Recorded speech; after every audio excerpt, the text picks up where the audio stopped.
And now, live at 8. ආයිබෝවන් එක්වන් අදත් ඇත්ත දැනගන්න ලංකාවේ අංක එකේ සමබරතොරතුරු ප්‍රකාශය live at 8.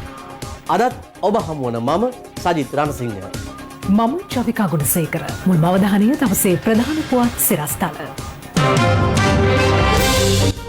බූවැලිකට ගොඩනැගිල්ල කඩා වැටුනේ ඉදිකිරීමේ ප්‍රමිතිය වරදකින්ද. මේක මං නිසි ප්‍රමිතියට තමයි මේක හදලා තියෙන්නේ. ෆවුන්ඩේෂන් එක නියම පිහිටි පාෂාණේ නම් මේක කරගෙන ඇවිල්ලා තිබුණා නම් මෙහෙම අනතුරකට ලක් වෙන්නේ නැහැ කියන එක තමයි මගේ විශ්වාසය. හේමසිරිගේ සාක්ෂිය ගැන හිටපු ජනාධිපති මෛත්‍රීපාලගේ නිවේදනයෙන් කොමිෂන් සභාවට බරපතල අපහාසයක් සිදු කරලා හේමසිරිගේ නීතිඥයන් කොමිසමට පවසයි. අදත් ප්‍රදේශ කිහිපයකදී තවත් මධ්‍යාවාරම්කරුවන් රැසක් අත්අඩංගුවට. අන්තිම ගත්තේ කවද්ද? කොච්චර ගත්තද? මොනවද? 20 හෙට පාර්ලිමේන්තුවට විරෝධතා ගොනු කිරීමට සතියක්. අපේ ජනබල පක්ෂයේ සභාපති සමන් පාර්ලිමේන්තුවට යැවීමේ තීරණයක්. සභාපතිවරයා වන මම පාර්ලිමේන්තුව නියෝජනය කරලා ඊළඟ සැසිවාරයේදී ඉල්ලා අස්වැල ඥානසාර ස්වාමීන් වහන්සේ පාර්ලිමේන්තුවට යවන්න. මහනුවර බූවැලිකඩ සංගමිත්තා මාවතේ පිහිටි පස්මහල් ගොඩනැගිල්ල කඩා වැටීමට අදාළ මූලික වාර්තාවක් අද දිනේ මහනුවර දිස්ත්‍රික් ලේකම්වරයාට බාර දී තිබෙනවා. මහනුවර දිස්ත්‍රික් භාර භූවිද්‍යාඥ සමන්ත බෝගාපිටිය මහතා පැවසුවේ භූමියට ගැළපෙන ආකාරයට ඉදිකිරීම නොකිරීම අදාළ ගොඩනැගිල්ල කඩා වැටීමට හේතුව වූ බවයි. කෙසේ වෙතත් ගොඩනැගිලි පර්යේෂණ සංවිධාන පැවසුවේ සිද්ධිය සම්බන්ධයෙන් පූර්ණ වාර්තාවක් සකස් කිරීම සිදු කෙරෙන්නේ අදාළ ස්ථානයේ ඉදිරියේදී සිදු කිරීමට නියමිත පරීක්ෂණ වලින් අනතුරුව බවයි. ඊයේ සිදු මෙම අනතුරින් තිදෙනෙකු ජීවිතක්ෂයට පත් වුණා.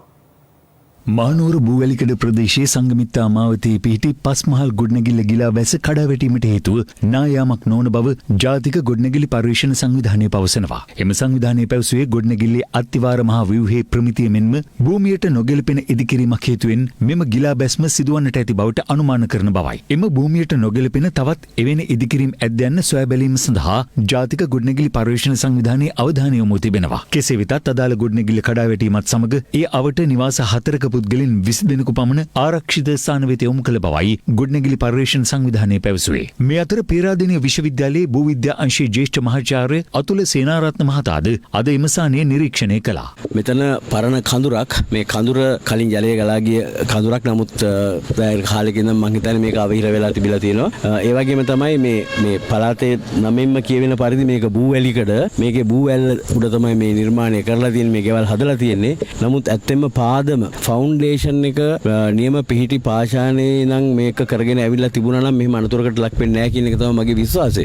බූවැලිකඩ ප්‍රදේශයේ සංගමිත්තා මාවතේ කඳු බෑවුමක පිහිටි මෙම පස්මහල් ගොඩනැගිල්ල ඊට පහළින් පිහිටි ලැබුම්හලක් වෙත ඊයේ අලුයම කඩා වැටුණා. එම අනතුරින් ලැබුම්හලේ සිටි 5 දෙනෙකු සුන්බුන් වලට යට වූ අතර එලෙස අනතුරට ලක් වුණේ එම ලැබුම්හලේ හිමිකරු ඔහුගේ බිරිඳ සහ ඔවුන්ගේ මාස එකහමාරක් පමණ වයස ඇති බිලිඳිය සහ තවත් කාන්තාවන් දෙදෙනෙක්. ඉන් කාන්තාවන් දෙදෙනෙකු අනතුර සිදුව අවස්ථාවේදීම බේරා ගැනීමට ප්‍රදේශවාසීන්ට හා පොලිස් නිලධාරීන්ට හැකි වුණා. යුද හමුදා, ගුවන් හමුදා, පොලිස් සහ නගර සභා ගෙනනිවීමේ ඒකකයේ නිලධාරීන් එක්ව කළ මෙහෙයුමකින් සුන්බුන් වලට යට වූ මාස එකහමාරක් පමණ වූ බිලිඳිය සොයා ගැනීමට හැකි වූ අතර ඇය රෝහලට ඇතුළත් කරන විටත් මිය ගොස් සිටියා. සුන්බුන් අතර සිරවී සිටි පිරිස් මුදා ගැනීම සඳහා මෙහෙයුම් දිගටම සිදු වූ අතර අදාළ අඹුසැමියෝලගේ මෘතදේහයන් ගොඩට ගැනීමට හැකි වූයේ සිද්ධිය සිදු වී පැය 10කට ආසන්න කාලයකට පසුවයි. මෙලෙස මිය ගිය මහනුවර බූවැලිකඩ ප්‍රදේශයේ පදිංචිව සිටි 35 හැවිරිදි චමිල ප්‍රසාද් සහ ඔහුගේ බිරිඳ වන 32 හැවිරිදි අචලා ඒකනායක මහත්මිය සහ ඔවුන්ගේ දියණිය වන ඔනෙලා ඒකනායක යන අයයි. මේ අතර මහනුවර බූවැලිකඩ සංගමිත්තා මාවතේ කඩා වැටුණු පස්මහල් ගොඩනැගිල්ලේ හිමිකරු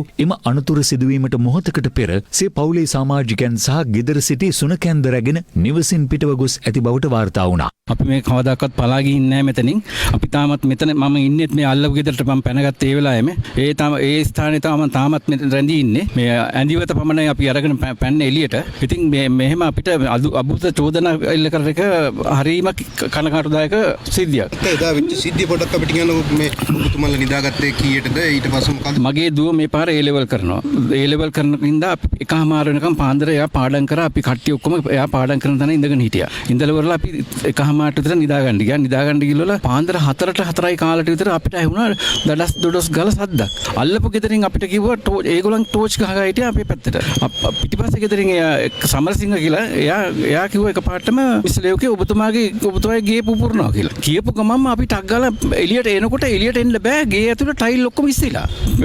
ඉස්සිලා අපි එහෙම පැනලා පාරට පැනලා ඒ වැස්ස ගමන්ම අපි වාහනේට නැගලා කිලින්ම ආව ඉස්සරහා ගෙදරට. නමුත් ඔය මිනිස්සු චෝදනා කරන ඔබතුමාලා මේක වේල පහින් දැනගෙන බලල්ලු අරගෙන වාහන අරගෙන එළිය ඔබතුමාලගේ වටිනා කියන දේවල් අරගෙන පැනනවා කියලා. ඒක තනිකර අමූලික බොරු ඒක. බල්ලෝ දෙන්නෙක් ඉන්නවා.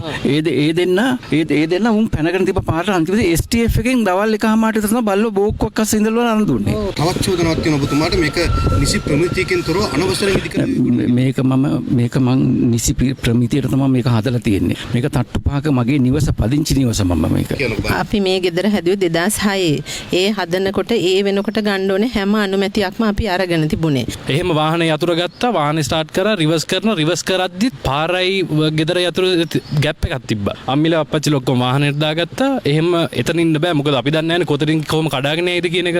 වාහනේ අරගෙන ගියා මම ක්ලබ් එක පැත්තට. ගිහිල්ලා එතනින් හරවගෙන යන ගමනුත් මගේ කෝල් ලොග් එකේ දැනටත් තියෙනවා. මම පොලිසියට ඉන්ෆෝම් කරලා දෙනවා හරියටම පාන්දර 5ට.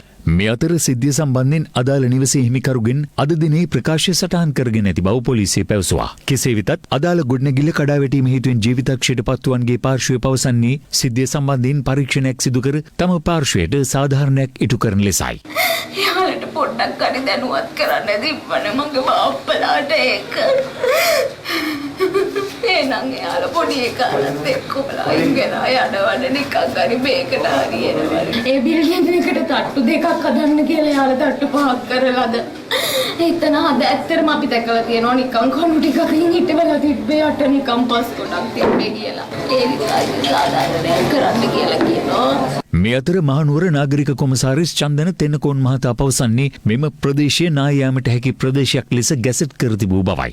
මේ වෙනකොට අපි මේ පරණ වුණු පරීක්ෂා කරලා බලලා හොයාගෙන යනවා මේක කොයි කාලද දීලා තියෙන්නේ කොහමද වෙලා තියෙන්නේ කියන එක සම්බන්ධයෙන් මේක 2011 වර්ෂයේදී ගැසට් කරා මේ මුළු ප්‍රදේශයම නායාමට ලක්විය හැකි කලාපයක් ලෙස. ඉතින් ඒක තුල මම හිතනවා ඉදිරියේදී මේ නාගරික සංවර්ධන අධිකාරියේ රෙගුලාසි වලට අනුව දැනට අනුමත කරන ප්‍රමාණයන් මේ ගොඩනැගිලි සඳහා වෙනස් විය යුතුයි කියන එක තමයි මගේ අදහස. මේ අතර අදාළ සිද්ධිය සම්බන්ධයෙන් අද පස්වරුවේ මධ්‍යම පළාත් ආණ්ඩුකාර ලලිත්යු ගමගේ මහතාගේ ප්‍රධානත්වයෙන් ආණ්ඩුකාර කාර්යාලයේදී විශේෂ සාකච්ඡාවක් පැවැත්වුණා. සාකච්ඡාවෙන් අනතුරුව මාධ්‍ය වෙත අදහස් පළ කළ මධ්‍යම පළාත් ආණ්ඩුකාරවරයා අධිකාරියට කරුණු වාර්තා කරලා තියෙනවා. ඒක අධිකරණ ක්‍රියාමාර්ගයක් නිසා අපි විශේෂඥ කමිටුවක් පිහිටෙව්වා 10 දෙනෙකුගෙන් සමන්විතකින් හෙට උදේ සාකච්ඡා කළා. මහනුවර තියෙන සැකයක් තියෙන ගොඩනැගිලි සියල්ලම පරීක්ෂා කළා. ඒ සඳහා වාර්තාවක් සති දෙකක් ඇතුළත ලබා දෙන්න. ඒ වාර්තාවෙන් පස්සේ නීති විරෝධී ගොඩනැගිලි හදනවා නම් අධිකරණයට ගිහිල්ලා ඒ සඳහා තහනම් නියෝග ලබාගෙන වහාම නවත්තන්නත් අපි ක්‍රමවේදයක් මේ සති දෙක තුල හදනවා. මේ අතර හිම්මාතගම අරුණායක ප්‍රධාන මාර්ගය අසල පිහිටි කඩකාමර 8කින් යුතු තෙමාල් ගොඩනැගිල්ලක ඇතිව තිබෙන ඉරිතැලීම් කිහිපයක් හේතුවෙන් එහි වෙළඳ ආයතන වසා දැමීමට හිම්මාතගම පොලිසිය විසින් අද දැනුම් දීමක් කර තිබුණා. ඒ සම්බන්ධයෙන් පරීක්ෂණයක් සිදු කර එහි වාර්තාවක් ලබා ගන්නා තෙක් පවතින අනතුරුදායක තත්ත්වය සැලකිලිට ගනිමින් එම තීරණය ගෙන ඇති බවයි වාර්තා වන්නේ. මේ අතර අදාළුවම ඉන්දියාවේ මුම්බයි නුවරට ආසන්නව පිහිටි තෙමහල් ගොඩනැගිල්ලක් කඩාවැටී තිබෙනවා. අනතුරින් පුද්ගලයන් 10 දෙනෙක් ජීවිතක්ෂයට පත්ව ඇති අතර තවත් පුද්ගලයන් 25 දෙනෙකු පමණ සුන්බුන් අතර සෙරවී සිටින බවත් වාර්තා වනවා. අනතුරින් විපතටපත් කුඩා දරුවෙකු ඇතුළු පුද්ගලයන් 19 දෙනෙකු බේරා ගැනීමට එරට ආරක්ෂක අංශ සමත් වුණා. ගොඩනැගිල්ල කඩාවැටීමට හේතුව මෙතෙක් අනාවරණය වී නැහැ. පාස්කු ඉරුදින ත්‍රස්ත ප්‍රහාරය වළක්වා ගැනීමට නොහැකිවීමේ වරදකරු රාජ්‍ය බුද්ධි සේවයේ හිටපු අධ්‍යක්ෂ නිලන්ත ජයවර්ධන මහතා බව හිටපු ආරක්ෂක ලේකම් හේමසිරි ප්‍රනාන්දු මහතා අද ජනාධිපති කොමිසම හමුවේ ප්‍රකාශ කළා. ඔහු වැඩිදුරටත් අනාවරණ කළේ නිලන්ත ජයවර්ධන මහතා සහ හිටපු ජනාධිපතිවරයා අතර පැවතියේ පියපුතු සබඳතාවකටත් එහා ගිය බැඳීමක් බවයි.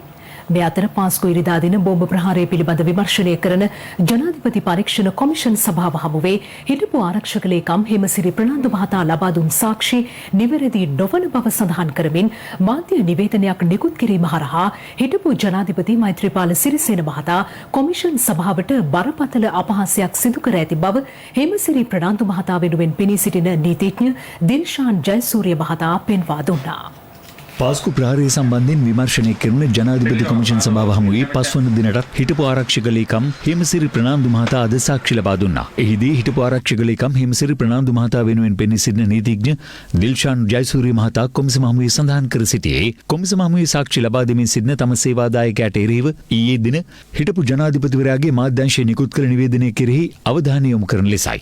පාස්කු ඉරිදා දින බෝම්බ ප්‍රහාරය පිළිබඳව විමර්ශනය කරන ජනාධිපති පරීක්ෂණ කොමිෂන් සභාව හමුවේ හිටපු ආරක්ෂක ලේකම් හේමසිරි ප්‍රනාන්දු ලබා දුන් සාක්ෂි නිවැරදි නොවන බව සඳහන් කරමින් මාධ්‍ය නිවේදනයක් නිකුත් කිරීම හරහා හිටපු ජනාධිපති මෛත්‍රීපාල සිරිසේන කොමිෂන් සභාවට බරපතල අපහාසයක් සිදු කර ඇති බව හේමසිරි ප්‍රනාන්දු වෙනුවෙන් පෙනී සිටින නීතිඥ දිල්ෂාන් ජයසූරිය පෙන්වා දුන්නා. නීතිඥ දිල්ෂාන් ජයසූරිය කොමිෂන් සභාවට පෙන්වා දුන්නේ එවැනි අදහසක් ජනතාව අතරට ගෙන යාම තුළින් හිටපු ජනාධිපතිවරයා මේ වන විටත් කොමිෂන් සභාව හමුවේ සාක්ෂි දෙමින් සිටින හිටපු ආරක්ෂක ලේකම්වරයා බිය ගැන්වීමකට ලක් කර ඇති බවයි. විශේෂයෙන්ම හිටපු ජනාධිපතිවරයෙකු වර්තමාන පාර්ලිමේන්තු මන්ත්‍රීවරයෙකු සහ පක්ෂ නායකයෙකු වන මෛත්‍රීපාල සිරිසේන එවැනි නිවේදනයක් නිකුත් කිරීමට කටයුතු කිරීම හරහා සිය සේවාදායකයාගේ ආරක්ෂාව පිළිබඳවද ගැටලුවක් පැන නැගී ඇති බවත් නීතිඥවරයා කොමිෂන් සභාවට පෙන්වා දුන්නා. කොමිෂන් සභාව හමුවේ ඉදිරිපත් වන සාක්ෂි වැරදි හෝ නිවැරදි ඒවාද යන්න තීරණය කළ යුත්තේ කොමිෂන් සභාව විසින්ම බව පෙන්වා දෙමින් ඔහු සඳහන් කළේ කොමිෂන් සභාවේ පොලිස් ඒකකයට මේ වන විටත් ප්‍රකාශයක් ලබා දී ඇති එමෙන්ම පාස්කු ඉරිදා දින බෝම්බ ප්‍රහාරය සිදු වූ කාලයේ සේනාධනායකයා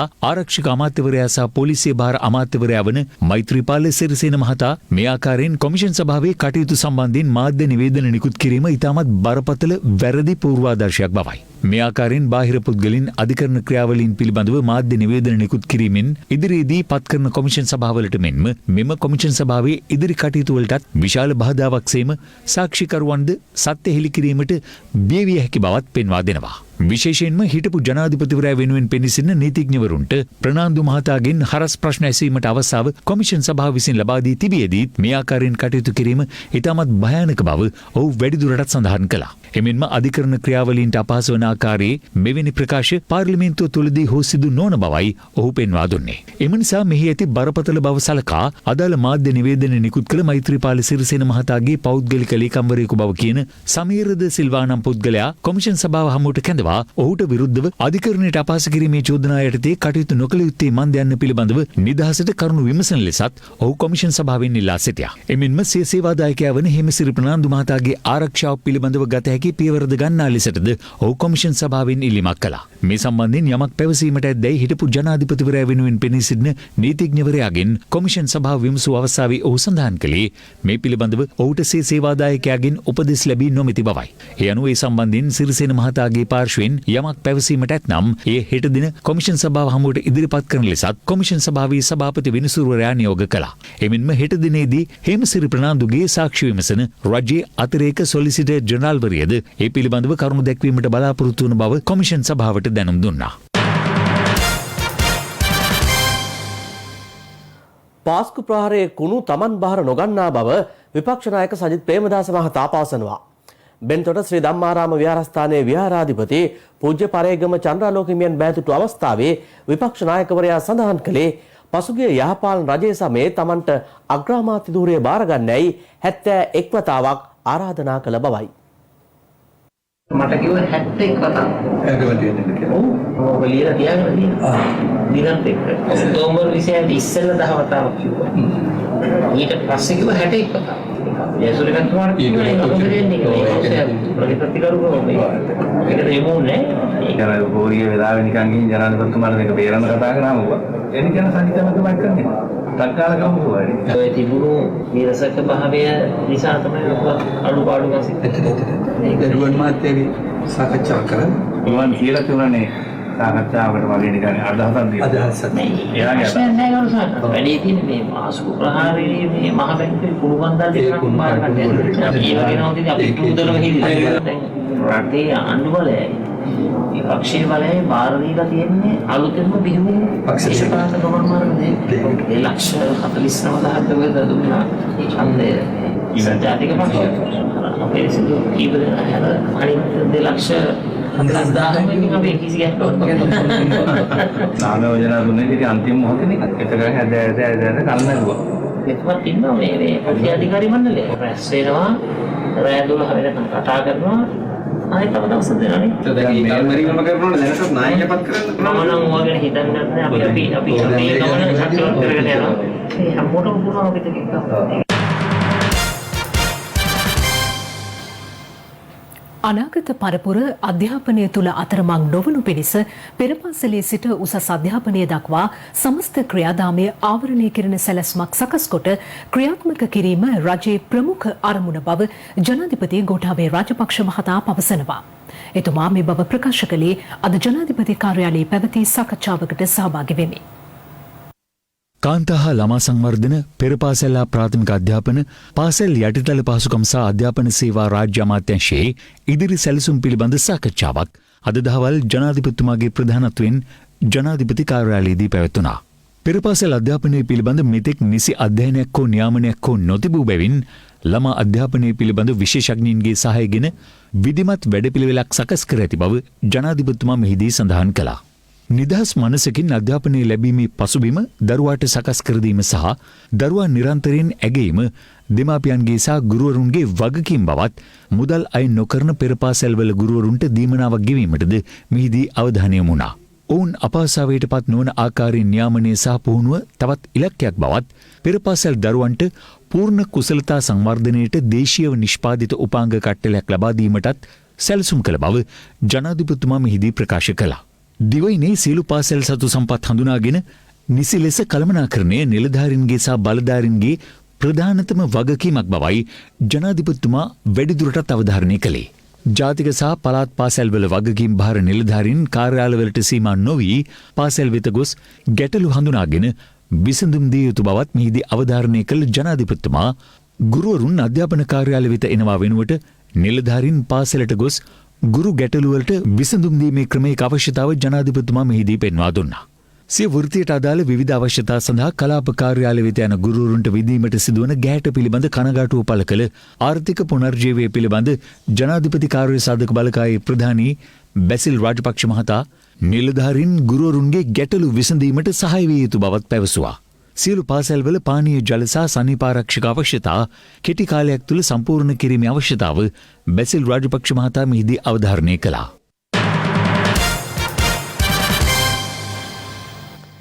විසිවැනි ආණ්ඩුක්‍රම ව්‍යවස්ථා සංශෝධන පනත් කෙටුම්පත හෙට පාර්ලිමේන්තුවට ඉදිරිපත් කිරීමට නියමිතයි. එම පනත් කෙටුම්පත සම්බන්ධයෙන් විරෝධතා ඇතනම් දින 7ක් ඇතුළත පෙත්සම් ගොනු කිරීමට ඉන් අනතුරු අවස්ථාව උදාවනවා.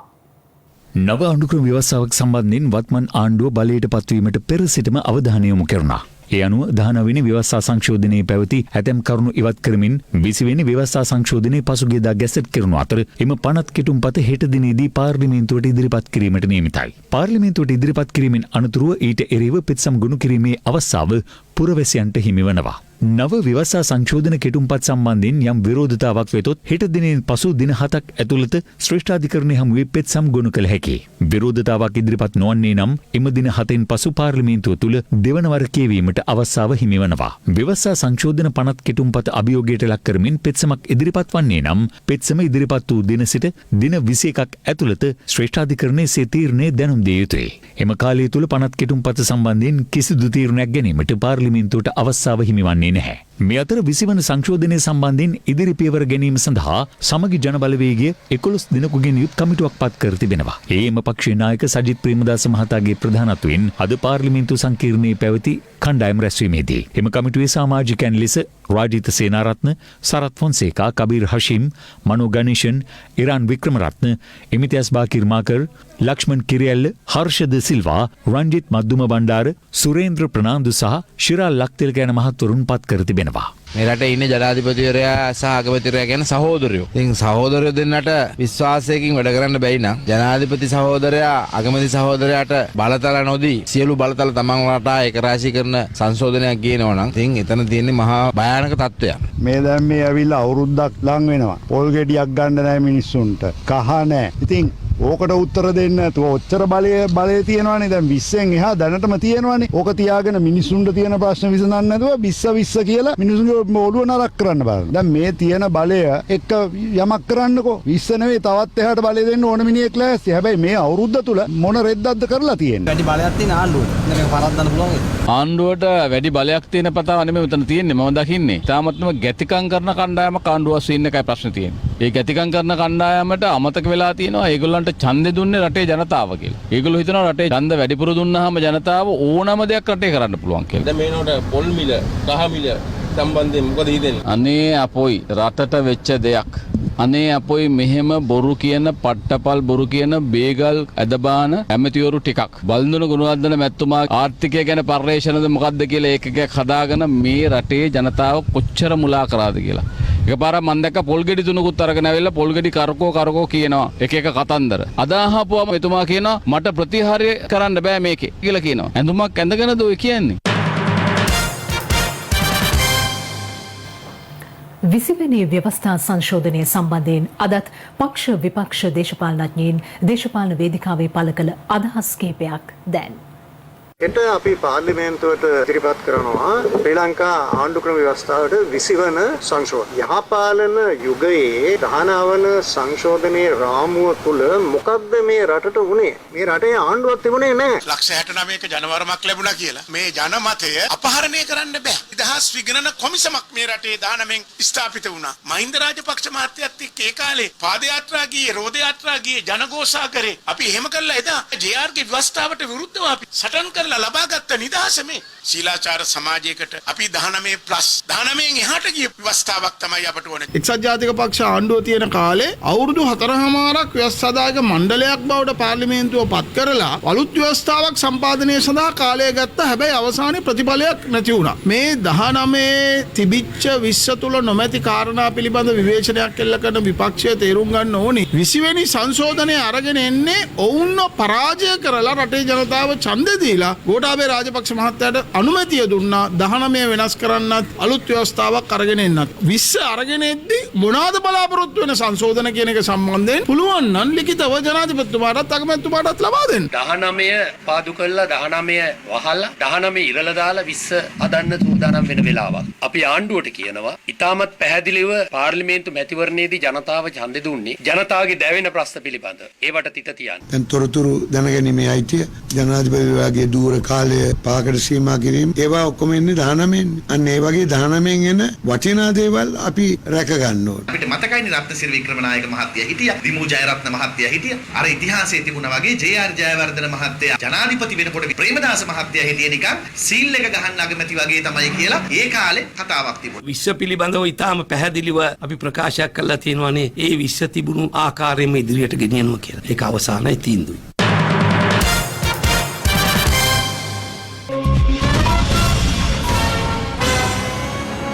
This is Live at 8. දැන් තවත් දේශීය පුවත් කිහිපයක්. අපේ ජනබල පක්ෂය මැතිවරණ කොමිසමට එරෙහිව ගොනු කළ මූලික අයිතිවාසිකම් පෙත්සම අද ශ්‍රේෂ්ඨාධිකරණයේදී විභාගයට ගැනුණා. මේ අතර අපේ ජනබල පක්ෂ සම්මේලනයේදී වේදිනිකම විමලතිස්ස හිමියන්ට එරෙහිව විනය ක්‍රියාමාර්ග ගැනීමට තීරණය වී තිබෙනවා. මෙවර මහමැතිවරණේ අපේ ජනබල පක්ෂයට හිමියු මන්ත්‍රී දුරේ සම්බන්ධයෙන් පැනනැගුණු අර්බුදකාරී තත්ත්වය තවමත් අවසන් වී නැහැ. ඉකුත්දා එම පක්ෂයේ ජාතික ලයිසු මන්ත්‍රී දුරේට පක්ෂයේ කැමැත්ත හිමි පුද්ගලයා නම් නොකිරීම සම්බන්ධයෙන් මැතිවරණ කොමිෂන් සභාවට එරෙහිව ශ්‍රේෂ්ඨාධිකරණයේ මූලික අයිතිවාසිකම් පෙත්සමක් ගොනු කෙරුණා. අපේ ජනබල පක්ෂයේ සභාපති සමන් ප්‍රසන්න පෙරේරා එම පක්ෂයේ ලේකම් නිශාන්ත රත්නායක යන මහත්වරුන් විසින් සිදු කළ එම පෙත්සමේ වගඋත්තරකරුවන් ලෙසින් මැතිවරණ කොමිෂන් සභාව එහි සභාපතිවරයා ඇතුළු සමාජිකයන් මෙන්ම වේදිනිගම විමලති විමලති සීමියන් සහ අතුරුලිය රතන හිමියන් නම් කර තිබුණා. අද පෙරවරුවේ ශ්‍රේෂ්ඨාධිකරණයේදී නඩුව විභාග වූ අවස්ථාවේ අතුරුලිය රතන හිමියන් වෙනුවෙන් නීතිඥවරයෙක් පෙනී සිටි අතර වේදිනගම විමලති සීමියන් වෙනුවෙන් නීතිඥවරයෙක් පෙනී සිටියේ නැහැ. කෙසේ වෙතත් අද නඩුව විභාග වූ අවස්ථාවේදී ලබන මාස 8 වන දින අපේ ජනබල පක්ෂයෙන් ගොනු කර තිබූ මූලික අයිතිවාසිකම් පෙත්සම සහ රිට් පෙත්සම එකවර විභාගයට ගැනීමට නියෝග කෙරුණා. මේ අතර ඊයේ පැවති පක්ෂ සම්මේලනයේදී වේදිනගම විමලති සීමියන්ට එරෙහිව විනය ක්‍රියාමාර්ග ගැනීමට තීරණය වී තිබෙනවා. අපි උන්වහන්සේට විරුද්ධව ශ්‍රේෂ්ඨාධිකරණයේ නඩුවක් ගොනු කරලා තියෙනවා. විනය ක්‍රියාමාර්ග අරගෙන උන්වහන්සේ පක්ෂයෙන් නිරපාහරින්නත් අපි ඉදිරියේදී තීන්දුව තීරණ ගන්න තමයි මහා සම්මේලනය කැඳෙව්වේ. මහා සම්මේලනයේදී අනුමත කරා ඒකේ සභාපතිවරයා වන මම පාර්ලිමේන්තුව නියෝජනය කරලා ඉන්පසු ඊළඟ සැසිවාරයේදී ඉල්ලා අස්වැලා ඥානසාර ස්වාමීන් වහන්සේ පාර්ලිමේන්තුවට යවන්න. ගත වූ පැය 24 තුළ ප්‍රදේශ කිහිපයක කළ මෙහෙයුම්වලදී මද්ද්‍රව්‍ය ව්‍යාපාරම්කරුවන් සහ ගිනියවි සන්තකයේ තබාගෙන සිටි පුද්ගලයන් රැසක් අත්අඩංගුවට ගැනීමට පොලිසියට හැකි වුණා. එසේ අත්අඩංගුවටගත් පිරිස අතර පියා පුතු දෙපළක් සහ එකම පවුලේ සොහොයුරන්ද සිටින බවයි පොලිසිය සඳහන් කළේ. අපරාධකල්ලි සාමාජිකයෙකු වන බ්ලූ මැන්ඩල් සංජීවගේ පවුලේ සමාජිකයන් දෙදෙනෙක් සහ තවත් සමීපතමෙක් පොලිසිය විසින් අත්අඩංගුවට ගෙන තිබෙනවා. කොටුව පොලිසිය විසින් මෝදරදී අත්අඩංගුවට ගෙන ඇත්තේ බ්ලූ මැන්ඩල් සංජීවගේ බිරිඳ, ඔවුන්ගේ පුත්‍රයා සහ ඔහුගේ මිතුරෙක්. ඔවුන් සතු තිබී හෙරොයින් ග්‍රෑම් 30ක් සහ මුදලින් රුපියල් 1,29,000ක් සහ ජංගම දුරකථන 5ක් පොලිස් පහරයට ගෙන තිබෙනවා. මේ අතර මද්ද්‍රව්‍ය ජාවාරම්කරුවෙකු සහ සංවිධානාත්මක අපරාධකරුවෙකු වන ගල්කිස්සේ රොහාගේ තවත් ගෝලියෙකු කඳාන ප්‍රදේශයේදී අත්අඩංගුවට ගෙන තිබෙනවා. පොලිසියට ලද තොරතුරකට අනුව මොහු අත්අඩංගුවට ගන්න අවස්ථාවේදී ඔහු සතු තිබී T56 ගිනියවෙක් ඇතුළු තවත් ආයුධ කිහිපයක් සොයාගෙන තිබෙනවා. ජයල බෝධිරාජාරාම මාවතේ බන්ටික ප්‍රදේශයේ සිදු කළ වැටලීමකදී හෙරොයින් සමග කාන්තාවක් අත්අඩංගුවට ගෙන තිබෙනවා. අත්අඩංගුවටගත් සැකකාරිය සතු තිබී හෙරොයින් ග්‍රෑම් 5යි මිලිග්‍රෑම් 180ක් සොයාගත් බව වැටලීම සිදු කළ නිලධාරීන් පවසනවා.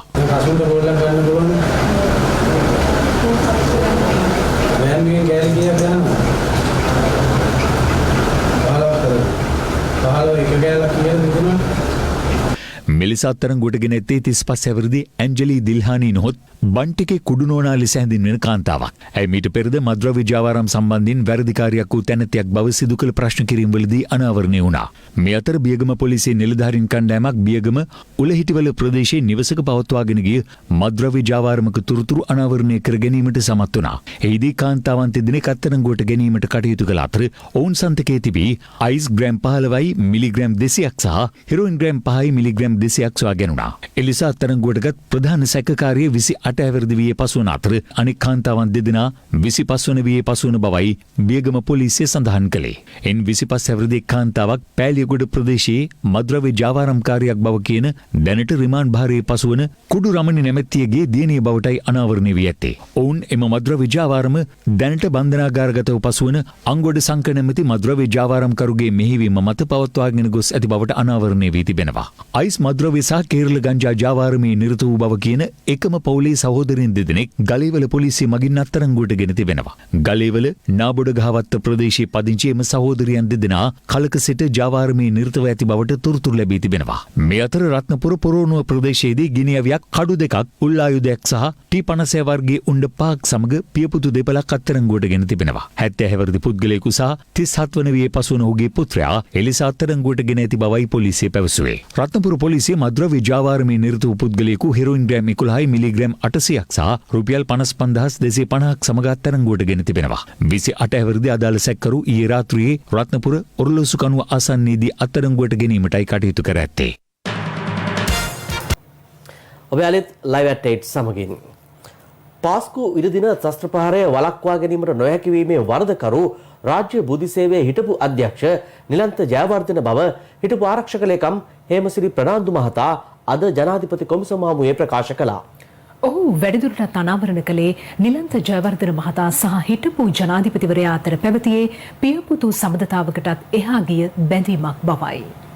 හිටපු ආරක්ෂක ලේකම් හේමසිරි ප්‍රනාන්දු මහතාගෙන් 5 වන දිනටත් සාක්ෂි විමසීම ආරම්භ කළා. සහරන් හෂිම් සමාජ ජාල ඔස්සේ අන්තවාදයේ පතුරවා හරිනවයයි රාජ්‍ය බුද්ධි සේවය ඔබට වාර්තා කර තිබුණාද? රාජ්‍ය බුද්ධි සේවය විසින් තොරතුරු වාර්තා කර තිබුණා. ඒවා විශ්ලේෂණාත්මකව සකස් කර තිබූ බුද්ධි තොරතුරු නෙවෙයි. නිවැරදි විශ්ලේෂණාත්මක තොරතුරු ඉදිරිපත් නොකරන්නේ නම් ඒ සම්බන්ධයෙන් වගකිව යුතු නිලධාරීන්ට ක්‍රියාත්මක විය නොහැකි. ආරක්ෂක ලේකම්වරයා ලෙස මම සිය වගකීම නිසි පරිදි ඉටු කළා. ඒක ඔබතුමා කියන දේනේ. නමුත් පෙරහැර හොඳට පේන්නේ පෙරහැර යන අයට නෙමෙයි බලාගෙන ඉන්න අයටනේ. මම මේ ප්‍රහාරයට වගකිව යුතුයි කියලා කොමිසම පූර්ව නිගමනයකට ඇවිල්ලාද මගෙන් සාක්ෂි විමසීම සිදු කරන්නේ. මට හැඟෙන්නේ එහෙමයි. මම අනිත් සාක්ෂි විමසීම් බලන් හිටියා. ඒවා එහෙම නැහැ. කොමිසම කිසිදු සාක්ෂිකරුවෙක් සම්බන්ධයෙන් එහෙම නිගමනයකට ඇවිල්ලා නැහැ. ඒ නිසායි ඔබ වෙනුවෙන් නීතිඥ නියෝජනයකට සහ හරස් ප්‍රශ්න විමසීමකට අවස්ථාව ලබා දීලා තියෙන්නේ. සියලු සාක්ෂිකරුවන්ගේ සාක්ෂි විමසීම අවසානයේයි කොමිසම නිගමනවලට එළඹෙන්නේ. මවනැල්ල බුදු පිළිම වලට හානි කිරීමේ සිදුවීම, වනාත විල්ලුව පුපුරන ද්‍රව්‍ය සොයා ගැනීම වැනි සිදුවීම් කෙරෙහි පරීක්ෂණ මෙහෙයවූ අපරාධ පරීක්ෂණ දෙපාර්තමේන්තුව වැනි විමර්ශන අංශවලින් ඔබ වැඩිදුර වාර්තා කැඳවීමට පියවර ගත්තද? ස්වාමීනි, මම වාර්තා කැඳවන්න ඕනේ නැහැ. විමර්ශකයන් වාර්තා ඉදිරිපත් කිරීමට බැඳිලා ඉන්නවා. විදේශ බුද්ධ්‍යංශයකින් ප්‍රහාරයක් පිළිබඳ තොරතුරු ලැබෙනකම් මෙරට ප්‍රධාන බුද්ධි තොරතුරු රැස් කිරීමේ ආයතනය වූ රාජ්‍ය බුද්ධි සේවය ප්‍රහාරයක් පිළිබඳ අනතුරු අඟවා තිබුණේ නැහැ. ඒ වගේම 4 වෙනිදා ලද විදේශ බුද්ධි තොරතුරු සම්බන්ධයෙන් නිලන්ත ජයවර්ධන මහතාටත් අවිනිශ්චිත භාවයක් තියෙන්නේ නැති. මොකද බෝම්බය පුපුරන කල් රාජ්‍ය බුද්ධි සේවය එම විදේශ බුද්ධි තොරතුරු සනාථ කර තිබුණේ නැහැ. රාජ්‍ය බුද්ධි සේවය විසින් ජාතික තෞහිද් ජමාත් සංවිධානය සහ එහි නායක සහරාන් හෂීම් සම්බන්ධයෙන් විමර්ශන සිදු කරන නිසා ඒ පිළිබඳව සිදු කරගෙන ගිය විමර්ශන නතර කරන්න කියලා හිටපු ජනාධිපති මෛත්‍රීපාල සිරිසේන මහතා 2018 වසරේදී හිටපු පොලිස්පති පූජිත ජයසුන්දර මහතාට උපදෙස් ලබා දී තිබුණා. සහරාන් පිළිබඳව සිදු කරන ලැබූ විමර්ශන වලින් 75ක පමණ ප්‍රමාණයක් 2018 වසරේදී හිටපු ජනාධිපතිවරයා විසින් රාජ්‍ය බුද්ධි සේවය වෙත ලිඛිතව බහර දී තිබුණා. ඒ නිසා පාස්කු බෝම්බ ප්‍රහාරය පිළිබඳව ලැබුණු විදේශ බුද්ධි තොරතුරු පිළිබඳව නිවැරදි තොරතුරු අදාළ ආයතනවලට ලබා නොදීම ගැන නිලන්ත ජයවර්ධන වගකිව යුතුයි. එම ප්‍රහාරය වළක්වා ගැනීමට නොහැකිවීම සම්බන්ධයෙන් හිටපු රාජ්‍ය බුද්ධි සේවයේ අධ්‍යක්ෂ නිලන්ත ජයවර්ධන වග කියන්න ඕනේ. ඒ විතරක් නෙවෙයි 2019 අප්‍රේල් 9 වෙනි දින පැවති සතිපතා පැවැත්වෙන බුද්ධි සමාලෝචන රැස්වීමේදී ත්‍රස්ත ප්‍රහාරයක් සිදුවිය හැකි බවට ලැබුණු විදේශ බුද්ධි තොරතුරු සාකච්ඡා කිරීමට නිලන්ත ජයවර්ධන මහතා දැක්වුවේ දැඩි අකමැත්තක්. ඔහු අකමැත්තක් දැක්වුවා නම් ආරක්ෂක ලේකම් විදියට ඔබට නිලන්ත සමග ඒ ගැන කතා කරන්න තිබුණා නේද? මට නිලන්තට ඍජුව උපදෙස් දෙන්න පුළුවන් කමක් තිබුණේ නැහැ. මොකද හිටපු ජනාධිපති මෛත්‍රීපාල සිරිසේන සහ නිලන්ත ජයවර්ධන අතර පැවතියේ සමීප සබඳතාවක්. නිලන්ත සහ හිටපු ජනාධිපති මෛත්‍රීපාල සිරිසේන මහතා අතර තිබුණේ පියෙකු සහ පුතෙකු අතර ඇති සබඳතාවයට වඩා විශාල සබඳතාවක්. තවත් දේශීය පුවත් කිහිපයක් කෙටියෙන් දකිමු දැන්. වට වටින් අටට මහබැංකු බැඳුම්කර වෙන්දේසියේදී මුදල් සාවාද්‍ය ලෙස පරිහරණය කළේයි කියන සිද්ධිය සම්බන්ධයෙන් හිටපු මුදල් අමාත්‍ය රවී කරුණානායක මහතා ඇතුළු පිරිසක් අත්අඩංගුවට ගැනීම සඳහා නිකුත් කර තිබෙන වරින්තු ක්‍රියාත්මක කිරීම වළක්වාලමින් තානම් නියෝග නිකුත් කළ පෙත්සම්වලට අදාළ විභාගය දෙසැම්බර් මාස 18 වෙනිදා සිදු කරන බව අභියාචනාධිකරණය නිවේදනය කළා. හිටපු මුදල් අමාත්‍ය රවී කරුණානායක සහ පර්පචුවල් ට්‍රෙෂරි සමාගමේ අධ්‍යක්ෂවරයෙකු වන අර්ජුන් ඇලෝසේස් යන මහත්වරුන්ට එරෙහිව අල්ලස් කොමිසම අද කොළඹ මහාධිකරණය හමුවේ අධිචෝදනා ගොනු කළා. දරුවන්ගේ සෞඛ්‍ය ආරක්ෂාව වෙනුවෙන් ස්වර්ණවාහිනී හා ඩෙටෝල් ආයතනය අත්වැල් බැඳගෙන අදත් පාසල් දරුවන් වෙත දෑත් සේදීමේ උපකරණ ලබා දුන්නා. ඒ දෙමටගොඩ අනුරුද්ධ බාලිකා විද්‍යාලයටයි. ශ්‍රී FM බඩුමලු දිනාගත් ජයග්‍රාහකයින් හට බඩුමලු බෙදාදීම සඳහා ශ්‍රී FM කණ්ඩායම අද වැලිගත්ත පල්ලෙමල්ල යන ප්‍රදේශවල ගමන් කරනු ලැබුවා. ලංකාගම කනිෂ්ඨ විද්‍යාලයේ දරුවන්ට අවශ්‍ය පරිගණක පුහුණු මධ්‍යස්ථානයක් ශ්‍රී ලංකා මොබිටෙල් ආයතනය විසින් ස්ථාපනය කර අද සිසු අයිතියට පත් කෙරුණා. මේ සඳහා එක් වූ රාජ්‍ය අමාත්‍ය සුසිල් ප්‍රේමජයන්ත මහතා පැවසුවේ දිවයිනේ සෑම පාසලකම අධ්‍යාපනයේ නවීන තාක්ෂණය පදනම් කරගත් ක්‍රමවේදයක් මත රඳා පැවතිය යුතු බවත් අභියෝගවලට සාර්ථකව මුහුණ දිය හැකි දරුවෙකු බිහි කිරීම ජනාධිපතිතුමාගේ අරමුණ බවයි. එය ගමසා නගරයේ වෙනසක් නොවී සෑම දිනාට එක හා සමානව ලබා දීමට රජය කටයුතු කරන බවද මෙහිදී රාජ්‍ය අමාත්‍යවරයා පැවසුවා. ඒ සමගින් ලයිව් ඇට් 8 අදට අවසන්. යලි හමුවීම රාත්‍රී 10ට. සුබ රාත්‍රී.